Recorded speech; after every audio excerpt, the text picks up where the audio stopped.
Download this code from codegive.com, link in the description below. OK, let's dive into the fascinating world of Western blotting. This tutorial will cover the theoretical underpinnings, practical considerations, troubleshooting tips, and even a Python code snippet to help with data analysis. Western blotting, an in-depth guide. What is Western blotting? Western blotting, also known as immunoblotting, is a widely used analytical technique in molecular biology and biochemistry to detect specific proteins within a complex mixture. It combines the specificity of antibody-antigen recognition with the separation capabilities of gel electrophoresis. Think of it as a wanted poster for proteins. You have a most wanted protein, your target, and Western blotting helps you find it, or confirm its absence, among a crowd of suspects, other proteins in your sample. 2. The core steps of Western blotting. The Western blot process generally involves the following sequential steps. 1. Sample preparation ** cell lysis / tissue homogenization *. The starting point is to extract proteins from your sample, cells, tissues, or bodily fluids. This usually involves breaking open the cells or tissue using lysis buffers containing detergents, protease inhibitors, and sometimes phosphatase inhibitors. Protein quantification * After lysis, determine the total protein concentration in your sample using methods like the Bradford assay, BCA assay, or absorbance at 280 nanometers. This is crucial for loading equal amounts of protein in each lane of the gel.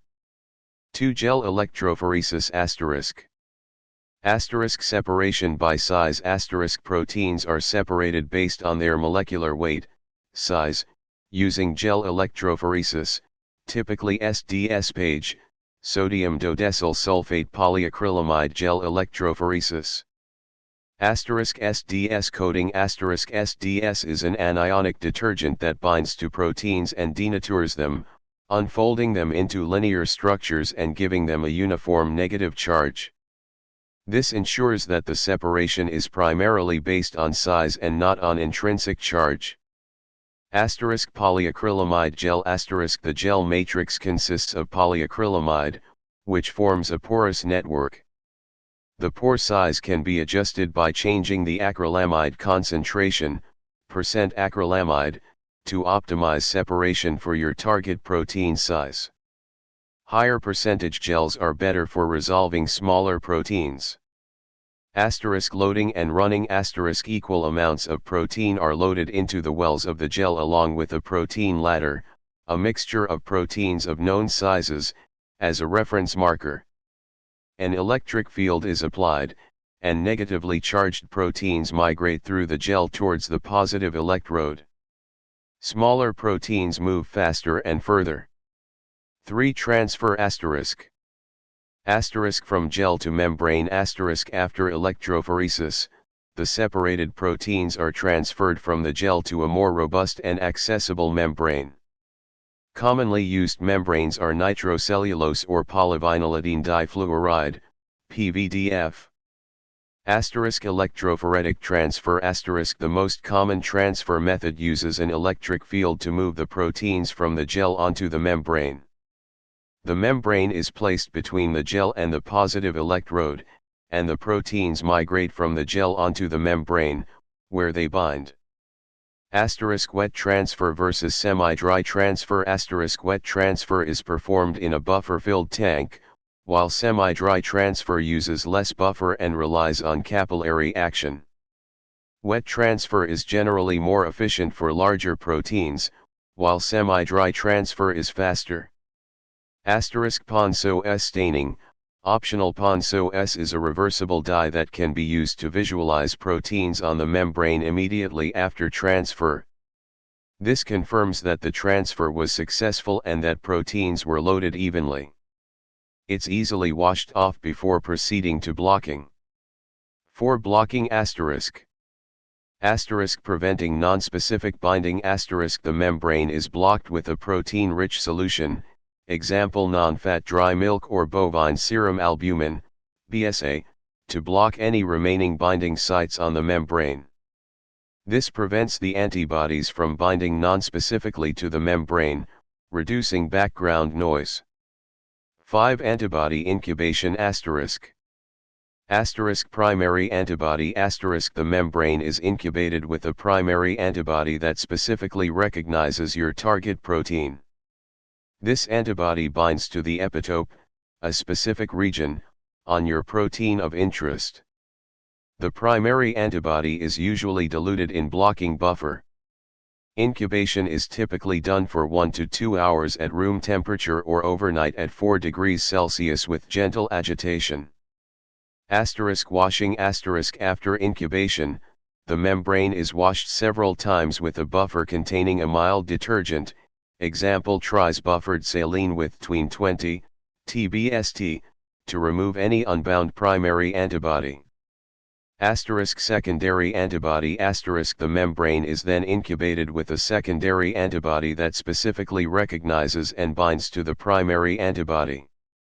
This secondary antibody is conjugated to a reporter enzyme, example horseradish peroxidase, HRP, or alkaline phosphatase, AP, or a fluorescent dye. The secondary antibody amplifies the signal, making it easier to detect your target protein. Incubation is typically done for 1 hour at room temperature.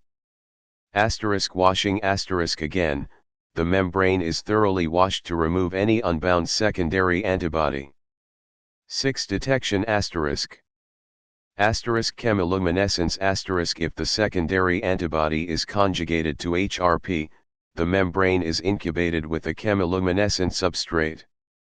HRP catalyzes the oxidation of the substrate, producing light that can be detected by X-ray film or a digital imaging system.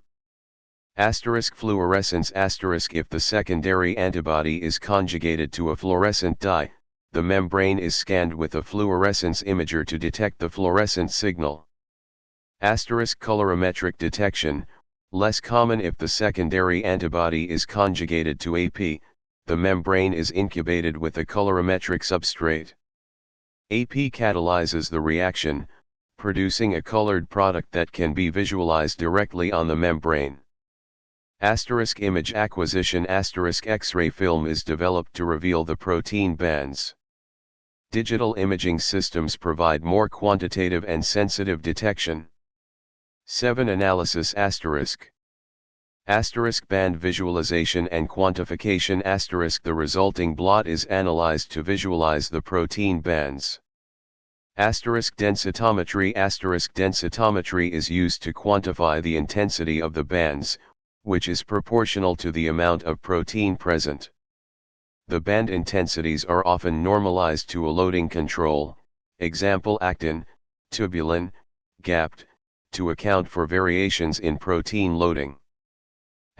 Molecular weight determination by comparing the migration distance of the bands to the protein ladder, the molecular weight of the target protein can be estimated.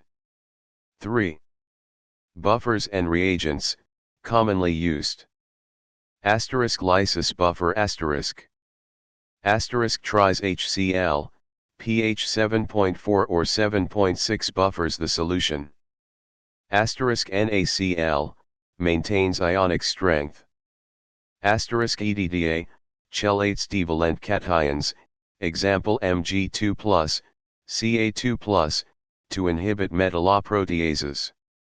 Detergents, example Triton X100, NP40, SDS lysels and solubilize proteins. SDS is a strong ionic detergent, while Triton X100 and NP40 are non-ionic detergents and are generally milder. Protease inhibitor cocktail, inhibits proteases that can degrade proteins during lysis. Common inhibitors include PMSF, aprotinin, lupeptine, and pepstatin A. Phosphatase inhibitor cocktail, if studying phosphorylated proteins inhibits phosphatases that can dephosphorylate proteins. Common inhibitors include sodium fluoride, NAF, and sodium orthovanadate, Na3VO4. Asterisk running buffer, SDS page. Asterisk tries glycine SDS. Asterisk transfer buffer asterisk. Asterisk tries glycine methanol. The methanol helps to remove SDS from the proteins and facilitates binding to the membrane. However, too much methanol can cause proteins to precipitate and reduce transfer efficiency. Asterisk blocking buffer asterisk.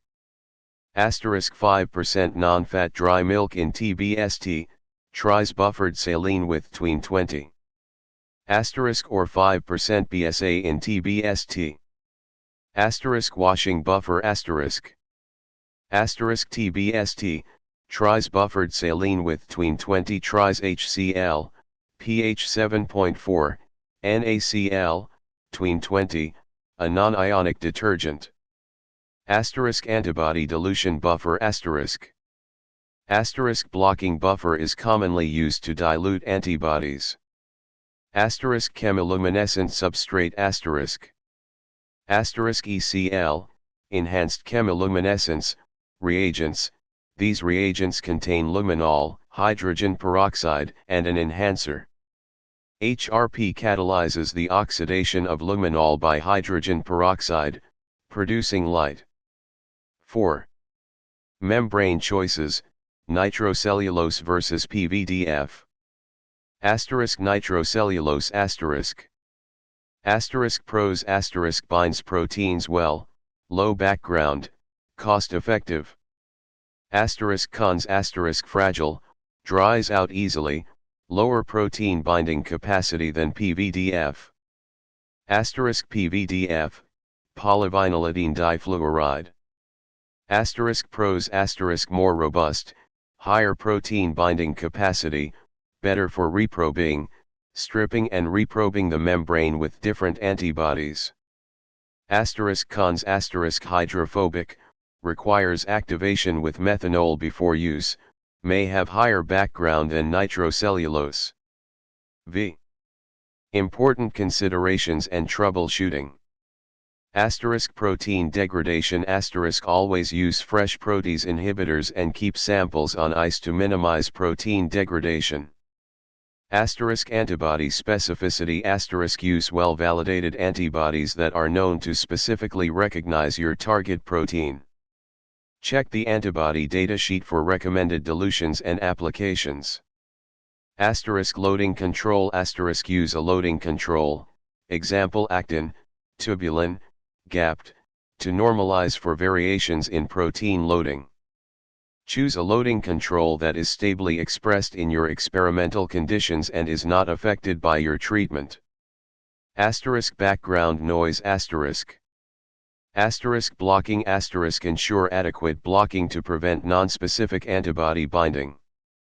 Asterisk washing asterisk wash the membrane thoroughly between antibody incubations. Asterisk antibody concentration asterisk optimize the antibody concentrations to minimize background noise. Asterisk no signal asterisk.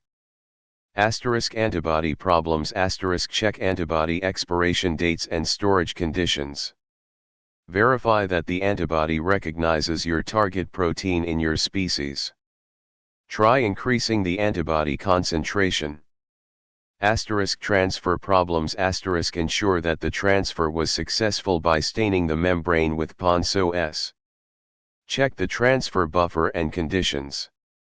Asterisk detection problems asterisk check the expiration date of the chemiluminescent substrate. Ensure that the imaging system is working properly. Asterisk high background asterisk. Asterisk blocking asterisk try a different blocking agent or increase the blocking time.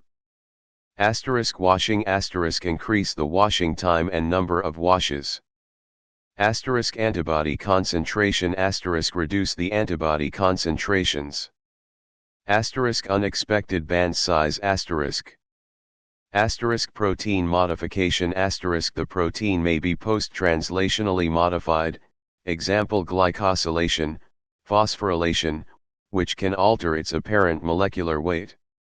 Asterisk protein degradation. Asterisk partial protein degradation can result in smaller bands. Asterisk nonspecific binding. Asterisk the antibody may be binding to a nonspecific protein. 6. Western blot protocol, example. This is a simplified example. Always optimize the protocol for your specific target protein and experimental conditions. 1 sample preparation. Asterisk lyse cells/tissue with lysis buffer containing protease and phosphatase inhibitors. Asterisk determine protein concentration using a Bradford or BCA assay. 2 SDS page. Asterisk prepare a polyacrylamide gel, example 10% resolving gel, 5% stacking gel. Asterisk load equal amounts of protein, example 20 to 50 g, into each well, along with a protein ladder. Asterisk run the gel at a constant voltage, example 100 V initially, then 150 V. 3 transfer. Asterisk transfer proteins from the gel to a PVDF or nitrocellulose membrane using electrophoretic transfer, example wet transfer at 100 V for 1 to 2 hours at 4 degrees Celsius. Asterisk, optional, stain the membrane with Ponceau-S to check transfer efficiency. 4 blocking. Asterisk block the membrane with 5% non-fat dry milk in TBST for 1 hour at room temperature. 5 primary antibody incubation. Asterisk dilute the primary antibody in blocking buffer at the recommended dilution, check the data sheet. Asterisk incubate the membrane with the primary antibody overnight at 4 degrees Celsius with gentle agitation. 6 washing. Asterisk wash the membrane 3 times for 10 minutes each with TBST. 7 secondary antibody incubation. Asterisk dilute the secondary antibody, HRP conjugated or fluorescently labeled, in blocking buffer at the recommended dilution. Asterisk incubate the membrane with the secondary antibody for 1 hour at room temperature with gentle agitation. 8 washing. Asterisk wash the membrane 3 times for 10 minutes each with TBST. 9 detection. Asterisk for HRP conjugated antibodies, incubate the membrane with a chemiluminescent substrate. Asterisk image the membrane using X-ray film or a digital imaging system. Asterisk for fluorescently labeled antibodies, scan the membrane with a fluorescence imager. 10 analysis. Asterisk analyze the blot image using densitometry software, example image J, to quantify the band intensities. Asterisk normalize the band intensities to a loading control. Asterisk compare the protein levels between different treatment groups. 7. Python code example for densitometry analysis, using scikit-image and pandas. This example demonstrates how you can use Python to perform basic densitometry analysis of Western blot images. This is a simplified example and assumes you have a TIFF or JPEG image of your blot. You'll need to install the necessary libraries. Explanation of the code. 1. Import libraries. Imports necessary libraries, skimage.io for image loading, skimage.filters for noise reduction, skimage.measure for region properties, pandas for creating data frames, numpy for numerical operations, and matplotlib.pyplot for plotting. 2. Analyze _western_blot function. Asterisk takes the image path and a list of ROI coordinates as input. Asterisk loads the image in grayscale using io.imred, as _gray equals true. Grayscale is important for densitometry. Asterisk applies Gaussian blurring using filters.Gaussian to reduce noise, adjust the sigma parameter based on the image quality. Asterisk iterates through the provided ROI coordinates. Asterisk extracts the region of interest, ROI, from the blurred image using array slicing. Asterisk calculates the mean intensity within the ROI using np.mean, ROI. You could also calculate other metrics like the sum of intensities. Asterisk stores the results, band name and mean intensity, in a list. Asterisk creates a pandas data frame from the results list. Asterisk, optional, creates a bar plot of the band intensities using matplotlib.pyplot. Asterisk returns the data frame. 3 example usage asterisk. Asterisk sets the image underscore path to the path of your Western blot image. Make sure to replace your underscore image.tif with the actual path. Asterisk defines the ROI underscore coordinates as a list of tuples. You must manually determine these coordinates from your image. You'll need to open your image in an image editor or viewer and carefully measure the row and column start and end points for each band you want to quantify. Asterisk calls the analyze underscore western underscore blot function to analyze the image. Asterisk prints the resulting data frame. Important notes for the code asterisk. Asterisk ROI coordinates asterisk the accuracy of your results depends entirely on the accuracy of your ROI coordinates. Take your time and carefully measure the band positions in your image. The rows should tightly enclose the bands and avoid including background regions. Asterisk image pre-processing asterisk the sigma value in the Gaussian blur filter should be optimized for your image. Experiment with different values to find what works best for reducing noise without blurring the bands too much.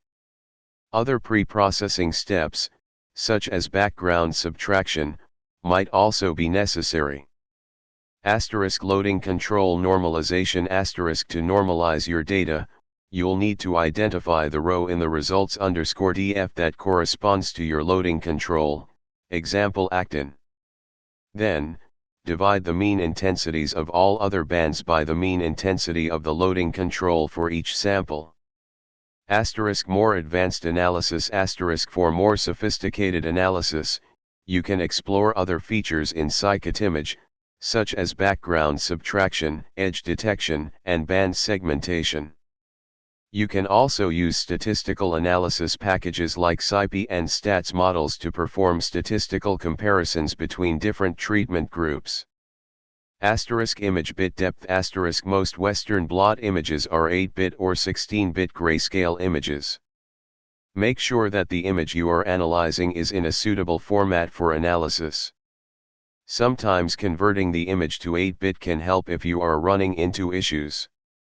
Asterisk code modifications asterisk the analyze underscore western underscore blot function can be modified to save the output plot in a PDF format as well. 8. Conclusion. Western blotting is a powerful and versatile technique for protein detection and quantification. By understanding the principles behind each step and carefully optimizing the protocol, you can obtain reliable and meaningful results. This tutorial has covered the fundamentals, provided troubleshooting tips, and offered a Python code example to get you started with data analysis. Remember that Western blotting is an experimental technique, and the ideal parameters will depend on your specific experimental setup, the target protein, and the antibodies you are using. Always remember to repeat the experiment 3 or more times for statistically significant results. Good luck with your Western blotting experiments.